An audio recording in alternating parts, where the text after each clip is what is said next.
Amagqirha angamawele aziwa njengeenkonjane zoofaku akhuphe ingoma yawo yokuqala eshicilelweyo ethi AMAWELE. La magqirha aziwa ngokombela nokuxhenza kwisixeko saseGqeberha azisa umculo wawo kubantu baseMzantsi Afrika. Umququzeli weenkonjane zoofaku uchaza ngokulindelwe kule ngoma. Unobangela losibe kanti sikhupha le single album udala lento iliphupha phakathi komamunonkundla nomamunoqhandi.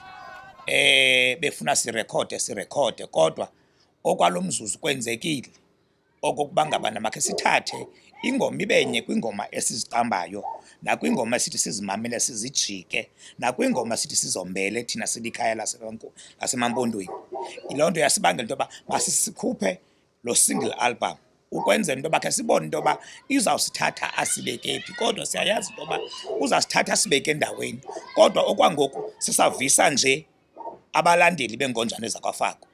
USandile nongomnye wabaculi kule ngoma uthetha ngokubaluleka kolutsha kwizinto zasembo. Ndingumuntu omtsha, in fact ndithanda ukugeza ngento enjalo uba ndawuhlala ndimtsha.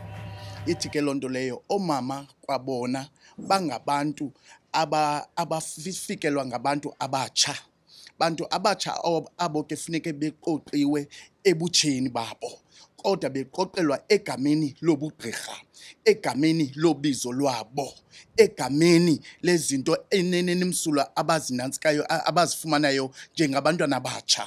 Lonto le isenza ke ngokuba siyisebenzise imini yaka June 16 njengenyanga okanye njengosuku elukwaziyo ukufikelela nakulutsha. Buyayiva nengoma yona kuqala yingoma ethe yaguqulwa yafikelela egameni lolutsha. Ulutsha luzathi luhleli pha kodwa umuntu azive ekwazi ukuthetha nabantu bakokwabo kuloo ndawo abe ekuyo. Kule nyanga yolutsha, uBhasi Kamana okwikomiti kasodolophi kwezemidlalo, ubugcisa nenkcubeko eNelson Mandela Bay ucacisa ngendlela ebaluleke ngayo inkcubeko yesizwe esimnyama. Zizi uyakhumbula kaloku okokuba azidleli imangweni mnye nangona ziphuma hlathini linye. Eli linge lenkonjane zoofaku singulo rhulumente umbaxa uthiwe nguDalibhunga. Siyalukhuthaza kakhulu ngoba liyasikhumbuza ukuba sisuka phi na sisiyaphi na. Isizwe ke esingayikhumbuli kakuhle imbali yaso, eso sizwe eso asinalo ikamva, siyatshitsha sibhubhe. Sithi ke ngoko singulo rhulumente utshukuni inkonjane zoofaku ukwanda kwaliwa ngumthakathi. Oyinhloko kwiinkonjane zoofaku uchaze ukuba waqala njani lo mbono wokushicelela le ngoma. Ndiva kamnandi okokuqala ngoba izinto besizinqwenela lela gqirha lalala ngomqolo ziyenzeka ngokwasesikweni ngokwentando yabantu abalelithula. Senzela ifame thina okokuqala, senza izinto ngela xesha besisaphila sobabini ngokwenyama nongokwegazi. Besisithi xa sijongene sithi sinqwenela into ebesisiphehlo sibe sendaweni. Asenzele imali, asenzele ufuna ukwaziwa, senzele uphuhliso kumagqirha. Amagqirha angajongelwa phantsi ngoba kaloku amagqirha athi xa ejongwa phantsi kujongwa ngabantu abanentsente, ngabantu abangafundanga. Masicamagushe ngale June 16 ubunokuqwalasela sithetha ngolutsha.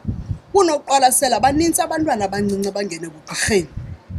Yile nto ndizixelela into yoba ndizayirelisa ngoJune 16 ngoba abantwana okokuqala ufumaniseke umntu uziswa lithonga egqirheni noba uziswe phi andizobhala emampondweni qha. Masicamagushe Ivuthiwe imbiza ephekwe ziinkonjane zoofaku umzikaphalo yaye iyafumaneka kuYouTube nakwi-iTunes. Isebe lezemidlalo, ubugcisa nenkcubeko belibambisene neenkonjane zoofaku belicacisa vetshe ngendlela nangohlobo okubaluleke ngayo kwaye besixelela ngengoma yabo ezayo ethi AMAWELE. Kwiindaba zeMpumakapa TV, ndingulinge Gcwabe eGqeberha.